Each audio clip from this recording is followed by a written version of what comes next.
15. kısmet Ustad-ı Muhterem El-Hac Abdurrahman Ahun Tığnahun Tahir Tana'nın cevabiyetinden mevzusu da bolta Mevlud Khani ne yaparım bir günden bir aya ve bir aydan ne yaparımsın 10 kaya geçenlerinin hakkında.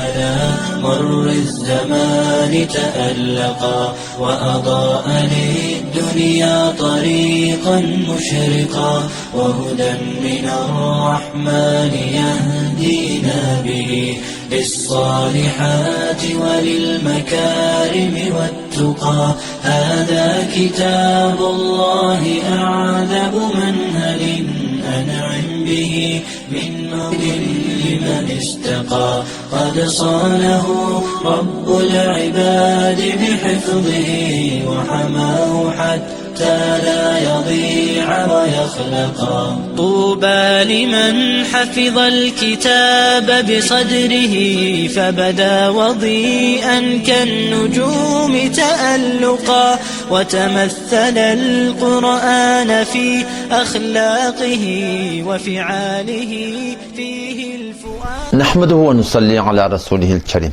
Muhterem Müslüman oğlum, ya da beri direktleyen, yattan açıknalı görünümler değil, elbette şayet bazen Müslüman oğlumun yadından çıkanmasın. Ustad-ı Muhterem El-Hac Abdurrahman Ahun Tığnahun Tahir Tana, Pencime Mehir'de, şiirin 97. yılında, Qiynatakta, Qarabulan ahunçuluğuna, ödünü kabul etmeyen adamların mukabilına, hassa tebliği cemaatin ödünü, kullen tebliği sürep verirler diye aytti. Şu tadı hevren bir katı acı tözleri Qiynatakta ağdına alıp, bunu fezai mezazide iftihar edip bunu payladılar. Bu şu tadı ağdına alan keplerin mukabilina biz hem mecbur olup doğrusu öz şahsiyetimizden, öz diyanatımızdan, çünkü biz de kabul etken insanlar, dost, yar, doğan, kardeş, çevreklerde ba, ona cevap vermesek takdirini aytken kefe hak mı kadip, ol haktan yarmaklığı beter var akım, bir çembolunluğu da rekli, vazife-i şer'i bilip var akım, şu hakkında cevap vermeli olduk. Elbette eşmedik adam şayet bilmeyen bulun, akun ağaç ol, Ustad-ı Muhterem'in aydan uğrun bir böyle kurunu koyup ver ta inşallah ben şuna hakkında tavzihat açıklayıp vereyim. Ey haberdar olun.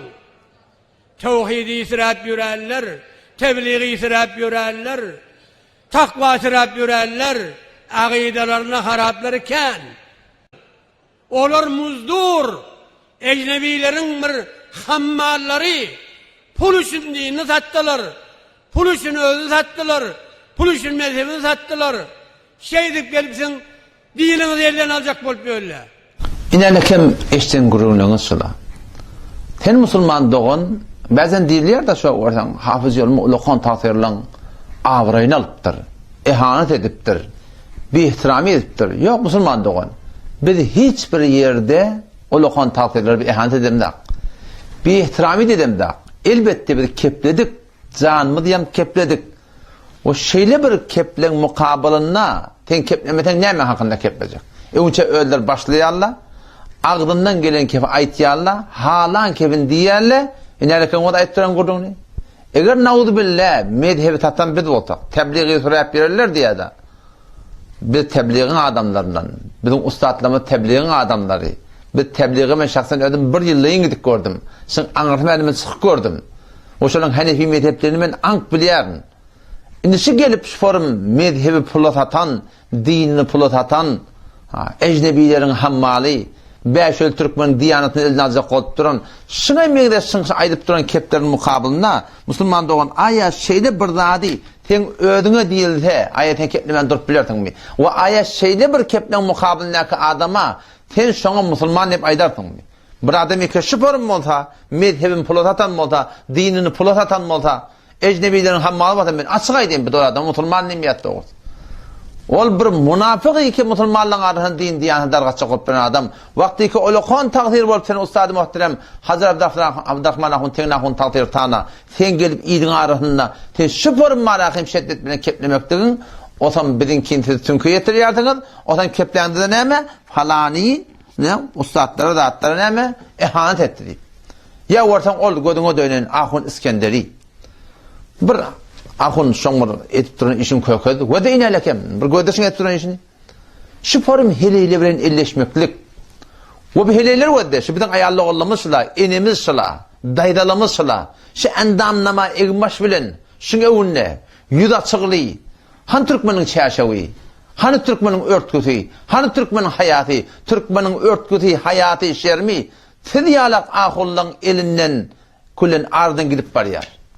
Otamdan otada Mowlud Hanyň hakyna gygyrmaklyň bitirin pişirin petirleri, tütetin şolaň yürekleri falan bolsun diýip de barakim. Opar merdem malakim yalandan dabarny gyzdyrmaklygyň ahuna goşa böyle gurruňy. Hani gayret, hani huzur, hani rek. Senin peygamberine but diýip oturýarlar. Mezhep başyňa but diýip oturýarlar, öllüňde but diýip oturýarlar. Demleri çıkmadı.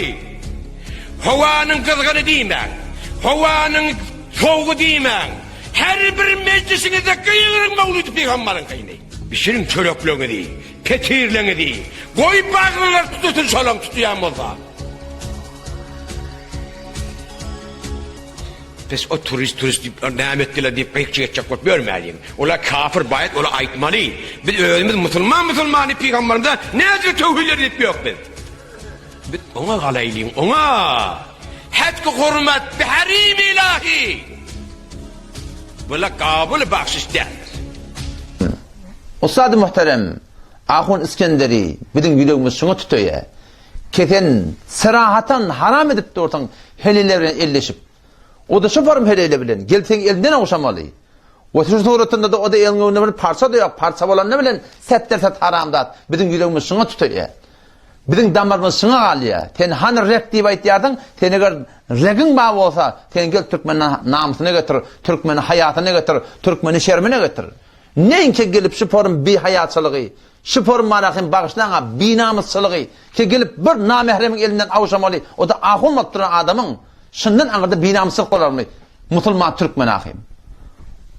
Osanda burda diýsen, hawa falan ahun awraýan alypdyr. Biz siziň awraýanlarymda, siz diniň awraýanlygy, şu etýän işleňiz bilen. Inelekem bu fakirda wada. Am garasy, şunýalak, teninkiyalak, yalandan gyzdyryp adamlaryň gözi ýaşyny wada fakirin. Gözi ýaş edip oty senýalak ahunyň aýtýan gurrugine. Oham olaň dünýesiniň ahyratyň nagadar harja goýup, şüpürüm hilaf-ı şeriatda atlary milletiň ahly ýoňa kesip berdiňiz. Ustad muhterem Alhaj İskender Ahun taqdirleri biziň ýüregimiz şuňa tutýar. Biziň ýüregimiz şuňa ýanyňa taqdir. Osam şu daýdan muhterem Hacı Abdurrahman Ahun, Teň Ahun taqdir tana. O şuňa meňde sizni hem şuňa meňde işler etýärdiňiz. Siz gelip öz mollalaňyzda başyky adamlara eliňiziň öňünde el gawşyp durmany öwretmeklik ki doğru şeriata ters. O şu turatny kökrek doga diýip, o gabryňysyna Huda bilen peýgamberiň adyny talyp, Hanefi mezhepde haram meňleslerden hökm bolup duran zatary millete öwretmekdiňiz. O ayat ahadisleri öz islegine göre tercüme edip de barakim halaf ehlisin vel cemaat agidalary millete gelip şu hukukun öwretmekdiňiz. O şu turatynda özüňizden gaýry adamlary siziň Wehhabi falan diýip aýtmakdyňiz. Musulman dogan siz bilen tarapda, siz Huda bilen tarap. Hak talep adamlara, hakkı gödeyen adamlara, hakkı hakikatin nemiligini belli bolup bardy. Bizim tutýan Mowlud Hanylaryň bilen o be alfazlary ki sen gelip biziň hakkymyzda istemal etýärsiňiz. Millet muny bilýär kim marakim mezhepde durýarlygyny, kim dogry durýarlygyny, kim halal haram taýgarýarlygyny, kim şeriata durýarlygyny. Siziň edip duran işiňiz nälekim şu otdugyna tak. Otam şu taýdan Allah tebarek we taala size tawfik bersin. Inde de baraydy Asli mawzulun birine. Ustad muhterem Hacı Abdurrahman Ahun Teň Ahun taqdir tananyň ýanky Garabulan soharnanysynda bir bölek gurrun näme hakynda Mowlud Hanyň hakynda. Mowlud Hanyň hakynda aýtýan gurrunlary bar. Hacı Ahun şol bölek gurrun goýup ber. Bes ya Resulullah diýdiň, Mewlid okuyan diýenden çykýan ya Resulullah diýen diýip ýöreller, olarda bir medrek, bir delil we mukaddimen. Hiç bir bilýän zatlar ýok. Inelekem ustad muhteremiň aýdan gurrun eşitdiňiz. Näme diýe? Bes ya Resulullah diýdiň Mowlud okuyan diýenden çykýan. Tahir, ustad muhterem, teň şu aýdyp duran gurrun adamlar diýenden çykalmak. Mevlut Haniye'den de bir adam dininden çıkar deyip duran bizim aramızda yok. Elbette Hanefi mezhebin şon hakkında aydan gurunlarını biz aytmayanlar, batıl diyenlerini batıl diyat, şirk diyenlerini şirk diyat, kofir diyenlerini kofir diyat. Ama naul billah bir adam tekfir edip ona kafir ya müşrik deyip biz aydan ne elhamdülillahi vel minnet. Hop, bu gurundan geçeydin ne? Çünkü Mevlut Hani hakkında men 10-cı 14. cildede şunun hakkında kamilen açıklap tavsiye verdim. Ki Hanefi mezhepte Mevlut Hani'nin bir gün bağlığı o da şerait bilen olsa şun hakkında bir hiçbir müşkülün yoktuğunu avval hakkında etmen kavul açıklap düşündürdüm. Ve Mevlut Hani ki Türk meselada ediliyor. Onun da çarçubu şeriatı göre değerliğini kamil delailler bilen geçen cedetlerde men muhtuna gurun ettim. Mun hakkında ben öğrelep gurun verecek oturmak musulmandım. Elbette şu arada Ustad-ı Muhterem'in ödünden ve Ahmedah'ın Kur'an bunu takdirden ve onun şagirdi başı akkılada Mevlut Hani edip şuporum hücre edip duran adamlarının şunların hemmetinden biz şu adet söyleyeyim davet bir münazır edip versinler. Gene otur söyleyin, asıl söyleyin. Sizler Türkmen ilim marahım doğru yolu giden qavoriyan motonuz. Siz bir qavoriyan motonuz, biz 99 şona qavoriyan. Biz halka rahmet mekti ödümüz rahmetçek. Biz de doğruyn gidin musulman doğullar. Ama näme deyip sizler oturuşmana gelmeyerler? He, şular bilyerler alıp barayan yolun Hanefi mezhebi öyle diýerler. Şunu hewre ank bilyerler. Yok hem ne yaparım böyle poştu mikrofona varanna, poştu tribuna varanna bilbil yaz hayrayarlar. Emma gelip oturuşmalı olanna, oturuşmalı deylenne. Yok yalandan bahanar taf barahim, şu tuğratında barahim, qarar beydek şeyler taf atıp hiç vakti gelip bilmeyerler. Ve mesela Ankay'dayın hiç vakti aşırı gelip şu mevzulunun gelip var münazırada bizim evimizde oturup başlamarlar. O ne mi deyip? Çünkü bilyerler öğlerin alp barayan tertibinin yalanlığını, şeriata tersliğini, Hanefi mezhebe tersliğini hevren kabul ederler. Emma çünkü bir kepleptirler. Bir zat aydıptırlar, bir zat deyiptirler, bir sörgün oturuptırlar, şeriata ters topturanatları emin deyiptirler. İnni gelip sonra yamaşşadan bir yanlış yatağı diyamaklık şulara beter ağır değil. Hemçinin ki Mecbur Fıkhi Türk Mezarada da şu ayetin hakkında, taymanın hakkında oturuşamızda şu tarzda yenildiler ahi. Şu tarzda zuğataf ölmediler. Şundan çevince şu filmini evet camada paylamadılar. O biz mecbur oluksun soğutuyordun payladık. Hakikatin aşkar bolmakından korkuyorlar. Yani inşallah Teala Allah Tebarek ve Teala öz dininin kömekçisidir. Hakikat yüde çıkarır. Şunun konuşulan hemmesi vurulmaklığı hakikatin yüde çıkmaklığından katı korkuyorlar. Ama becereten mevdusu. Gurun şunun üstüne ki Hanefi mezhepte bir geçen cerelerde ayttık. Bir gün Mevlut Hani deyip şu mürcelete tutacak olsan Hanefi mezhebin ulemaları şuna ecade beriptirdir. Ama ne yaparım otur şu Mevlut Hani bir gün ki Hanefi mezhepte bağmıştık.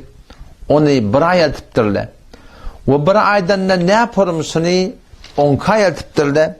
Şun hakkında inşallah Teala size gurunda şu olmakta inşallah Teala. Avvalla ayttim ki Mevlut Hani'nin eslini bunyadan rişetin Türk meselede kurup giden Ustad-ı merhum Hazabullah al-Kadir Ahun Dağıstani merhum Yarmed Ahun takdirin olukun ustadlarının biri. Şu benimle ki bir Şafiyül esilmiştik.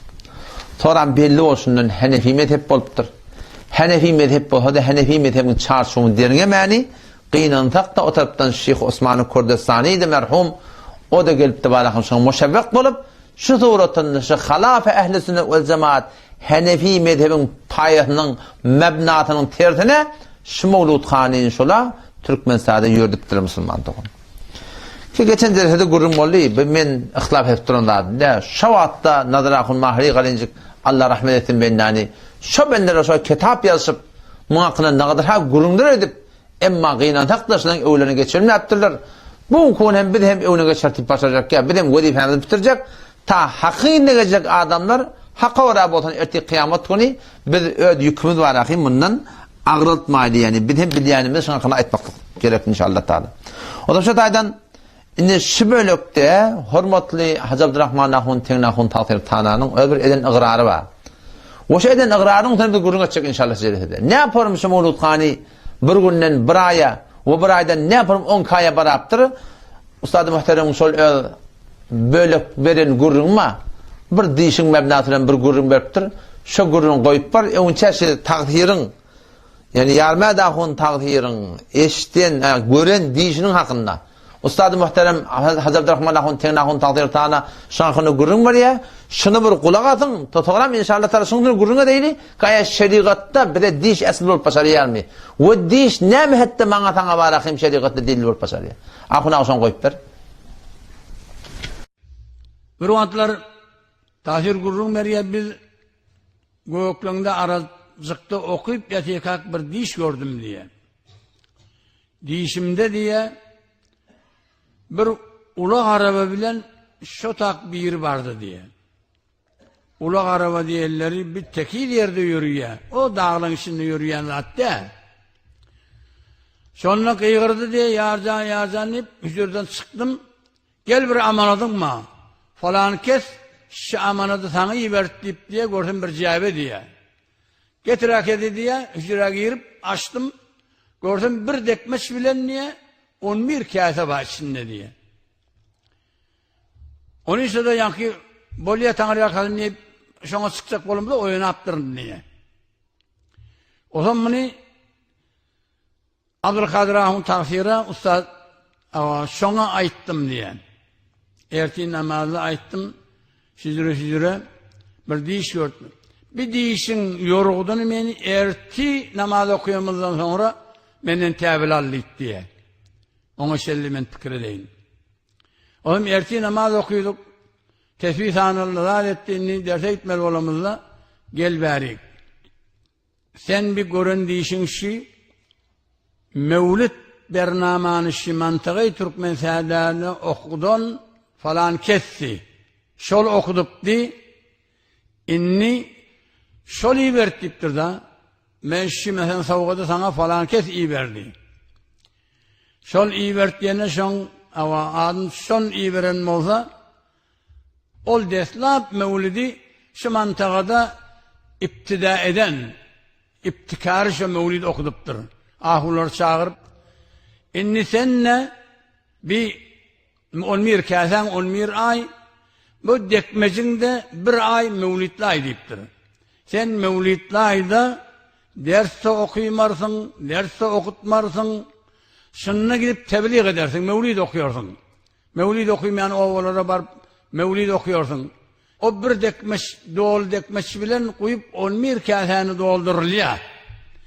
Sen şu bir ayda bu kadri tebliğ et, şu bir aydaki tebliğin tahiri beylik 11 aya bolup dursun deyip. Şuna tabir etti diye. Bolya tahir dinle. Onun tahir neymiş etti? Mevlid'de ders koyup, birileri de akidip, ova aylanıp, mevlide rıvaç verdi.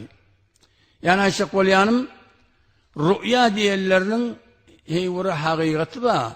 O rü'yayı mermuza, muşra, böyle elekide, Peygamberin ağzından çıkan gibi, rü'ya diyenleri, Peygamberliğin 46 bölüğünden bir bölüktür diye, elekidattan ahi. Onun için, şu rü'yanı gören salih adam olsa, şunu yorduracak kulağılığında da bir alim, bilyen adamı yordurur. İnelekem eşip duran gurrunuz musulmandıgın.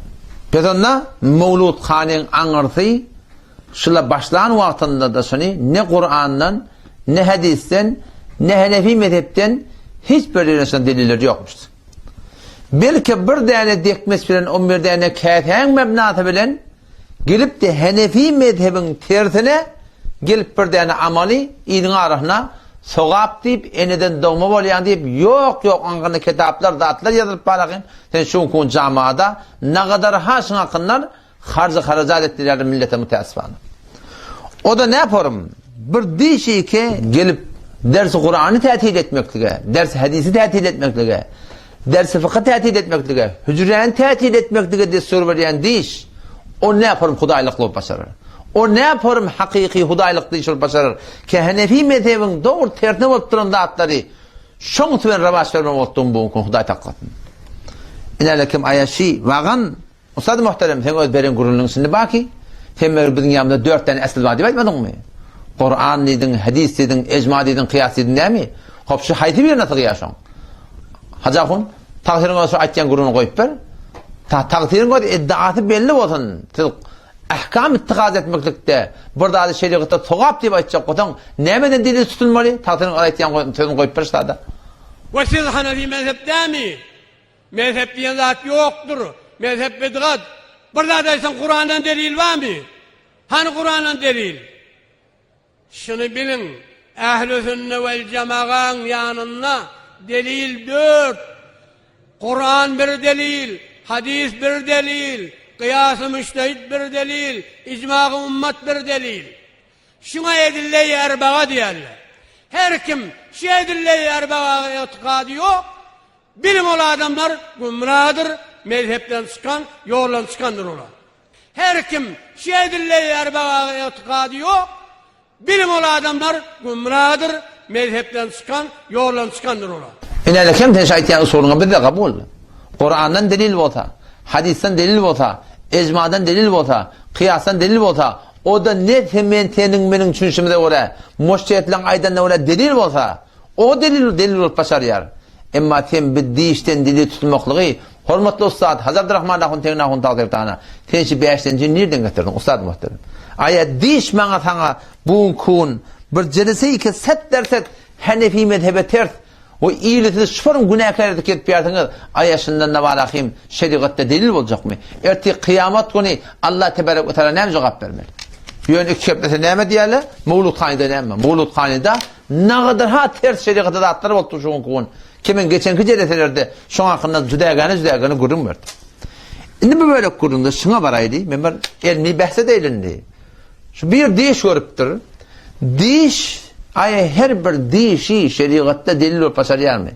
Aslında deyişin o şeriatta delilmiş. Deyiş şeriatta delille. Deyiş haçan bir adamı var akım bir boşluk olup başarıyar. Haçan bir adamı var akım deyiş bir adam bir şöbelen gövünün var gıdıgıp da şöyle etmekleri sebep olup başarıyar. Ha ştada inalekem Miftahus Saada diyen bizim ehl-i sünnet kitabımız var. 2. cildinde 134. sefesinde Ebu'l Hasan Eş'ari rahmetullahi aleyh ve evvel Mu'tezeliymişti. Karın çağrımın adamdı. İmam Ebu'l Hasan Eş'ari rahmetullahi aleyh Mu'tezeliymişti.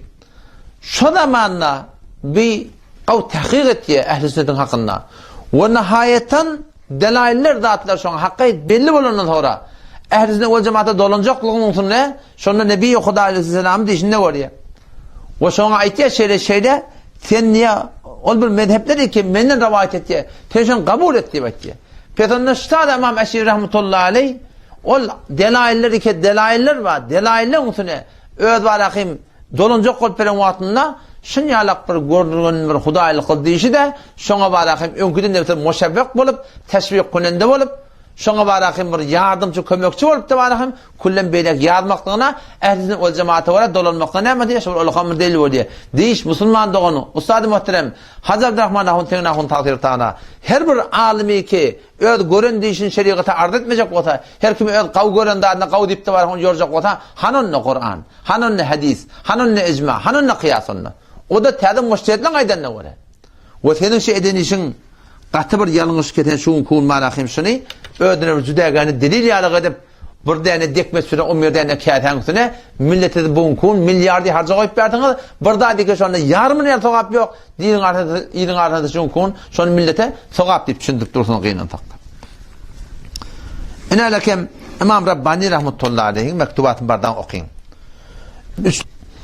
3. cildinde 31. mektupta 421. sefetinde çapı cedidden ştada ukun hakkında görürüm var ya ukun ne kadar delil olmaklığa ve buradan sabit etmekle etibar ya yok mu zenhar ve kuşufe khiyali ve zuhur mesali itiqadat muqarrir ehl-i sünnet ve cemaat ve şekerallahu teala sa'im az dest nedahan ve be khab khiyalukat garrana şaban yani diş gördüm ben yüreğime şaparım düştü falan etti deyip bana alınaman ki necat bi mutabeti inferge naci mutezevverniz keten eğer sen Kur'an'a ve sünnete ve şeriate ve bu tabarakim şol çarşı bu oraya gitmeyeni khab khiyalın yine bir düşecek bu Müslüman doğan onu Huday takkanımızın idimizin ne olacak bildi. İnalekem yeni bir mektubuna göre evvel cildinde 281. mektubuna ve 635. sefetinde çapıcılıkta men aytýarlam şu taýdasyny açıklap aydypdyr. Haýby hasir derin tariqa siyasi, yani çyn diýan çeken şu tariqada, tariqaý Naqşbendi kete şu kul ödüň Naqşbendi diýip aytýardyňyz. Ol bir adamy ki dahily in tariq şebat ve muraat adabin tariq nakunet. Ki tariqa gelsin, tariqa girdin. Men ödün Naqşbendi diýip aýtdyn, falany men pirim diýip aýtdyn. Emma şun şeraýatyny raýat etmede şol aňyrbas diýan çeken adam. Ve umur muhdeselerin tariqı tanımayat. Yok dağıtları şu tariqada men Naqşbendi diýip döreste ve bir etimad menamat, yani uqullara etimad edip ve bagaye, yani pijamataý hubbat zindagi yaşa işte oyan biyan bolu diýip de barahim bi hilaf intariq iqdam konan diýişiň mebnaty bilen intek bir wagan mebnaty bilen barahim şeriatyň tertine, yani tariqatyň tertine barahim geldi bar suratynda geldi barahim bir zatla dörediljek bolsa Hudaý saklasyn on iri nirek barzak bildi. Derin surat gunaha tariq çisti. Tariqda ne müşkil ba? Triyalak adamlar teşun kun diýişiň mebnaty bilen Hanefi mezhebiň tertine bir zatla ýördüm. Sükuran tasawwufyň öňünde kullum mutasabana zir salat talagy. O berahim menamat ve ağadı hud mutemeşşiyes. Ol şu uqlarının ýdynda, diýişleriniň ýydyna getirilen adam ki ruy be Türkistan darat. Ol Türkistana garşy bir ya ve be ihtiyar azraha Kabe munharif geçdiýär. Ol Kabeň ýolundan, Allah'ın ýolundan kullum ýadan adam diýipdir. Kim aýdypdyr? Burada diýende näme? Taghyry be ihtiram etdirin. Ustady muhterem teňki edip barýan işiň, teňki alyp barýan tertibiň, näki İmam Rabbani rahmetullahi aleyh awwalky jildinde 281. mektubuna 635. sefetinde çapyjy diýdi. Serahatyn uqyňyna gitmeklik barahym. Kullun Kabeň ýolundan Hudaý takan ýadmaklyk diýipdir. Siz şun kuşdatlar edip de barahim, oňa muňa barahim, ýene nauz billah Wahhabi diýmekdiňiz, munyň gaty bir ýalňyş ýani. Haliki tinçi etýän işiň dogry Wahhabiň işi. Wahhabiler bir taniyat, Wahhabiler mukamele CD wurdum, Wahhabiler hakynda men kitap ýazdım. Wahhabi diýipdir jamaatlaň Qur'andan, hadisten istimada şahsiýet ýerler. Siz bugun Qur'an hadisen ki jaýyna geçigili, siz bugun ýa diýişiň üstünden getdi bar Hudaý takdan ahkam sabit etmekdiňi munyň gaty bir ýalňyş. Hulatly musulman dogullum. Sözün gıytgatıcı, Mevlut Hani ki Hanefi mezhepde ba fakat bir çawun. O da öz çarçop şeraitine göre emma qiyinantak da şılın okuyan Mevlut Hani'ti şu bir günü de doğurdu. Bir günü doğru olmadık adam bir ayda da şılın doğurdu. Bir ayda doğru olmadık adam nece 10 ayda doğru olmalı. Awlaşa bir ayın ödünde bir hefteň içinde Mevlut Hani diýenler Hanefi mezhepde yok. Böyle öýleriniň bir däne dekmes bilen 10 däne käteni orta atalyp hiçbirden deliller bolmany şoň kun geldi baragym şey dip milletin arasynda Hanefi mezhebiň tertine baragym fetwa berip berler. Oňa muňa Wahhabi diýerler, emma öýt etýän işler dogry Wahhabileň işi. Ki Qur'andan, hadisten istinbat şahsiýet edip Hanefi mezhebiň tertine, Hanefi mezhebiň fuqahalar aýdan tertine höýdýärler öýle delil gödenip gynasakda bu kun baragym şeriata tertatlara fetwa berip berler. Gödüň ödenen ştada şeyler wakada imamızın muamiri, benderin imamızın mafi. Fetva veriyor gurrununla. Men niye? Mün dene kitapta vurdum diye Mevlut Hani'nin bağlamı. Ustad-ı muhterem, imamızın muhterem, sen mün dene de 100.000 kitapta da var ağaten. Vakti de şerayet yok. 100.000 dene kitapta da Mevlut Hani bağ deyip göründen peyda yok. Men aytýan şu adaga namazda kıymak Kur'an'na var. Şundan gonda delil var mı? Ama vakti sen namazın şerayeti yok. Ayşe namaz doğru olup bilir mi? Sen mün dene kitapta, 100.000 dene kitapta gören bilen vakti tenşe aytýan Mevlut Hani'nin şeriata görede, şu burunyň adı şeriata görede, ýylyň arasynda muňa näpar sogap diýip bolar ahim. Nälekem ýamaşadan gowga turdurlar, qyýqçy ederler. Musulman dogan ustad muhterem Hacı Abdurrahman ahun, Teňnahun taqdir taýany. Sen ustad muhterem Qurbanpur o başky ulaqalar ki Mehmetcan adyny sokultyrmak, çünki ödüňiz men adymyny tutup da barahim şu suratynda barahim bir yaman tawhiller eden teň sizin adyny tutup durun. Siz ustad muhteremler, siz ki sahibi hücre, siz ki sahibi mualla, siz ki barahim sahibi menber, siz eger wagan alyp barýan tertibini çyn dogrulygyny bilýän bolsaňyz, näme diýip siz oturşmakdan çekinýärsiňiz? Gelin inşallah. Oturuş öýleýin, bir hiç gurun ýok ki. Sen aytmada bu haqqy kabul etmeýär. Bizden el çekin. Biz de şu açın münazara edemizde taraf münazarymyz kabul eder dip barahym baramda millete düşündirjek bolup barýar. Millet düşünýär dip barýar dogry. Sizden şu taýda inşallah men haýjymjy. Kezin inşallah taala gelin oturuşa gelin. Yanında yakınlıktan Ustad merhum yankı Abdi Ahun Tahir'in sowtini koyup durla Mevlud Han'ın hakkında. O fakir Allah rahmet etsin bennani yankı Şafii mezhepten dili getiriyor. Baba Mevlud Han'ı bir gün bolmaktan süreyim Şafii mezhebi dili gerek ki. Şafii mezhepten bize dili gerek ki. Hanefi mezhebin içinde bağda açsın. Ama şu bir şeraiti bilen men heyran yani siz gelip şi alıp barayan tertibi halaf şeriatından siz nämen gidin ustad muhteremler. Men iňi eti kıyamatın sıçyna näme jogap bermeli. Şu borum heli kaçıştırıp şu borum ütügüden pul döküp heliyle bilen salamlaşıp şu ulukon takdirler bolup iyiliň dogry heliliň ortandyr gurrun berip dogry şeriata ters otdan etmekliklerinin ustad muhterem şun ýa-da nirek barmaly. O eti kıyamatın şuna kim jogap bermeli? Öte şoňa näme jogap bermeli? O biziň ýygyňyzdan goýup giden günäňi bolup galjak. Indi kelip duran nesille sizden sıdatları göreldi edip de onlar sıdatı edip duracaklar. Eti kıyamatın sıdatlarının jogabını kim bermeli? Allah tebarek ve teala tawfik versin. Vesselamu aleykum ve rahmetullahi ve berekatuhu.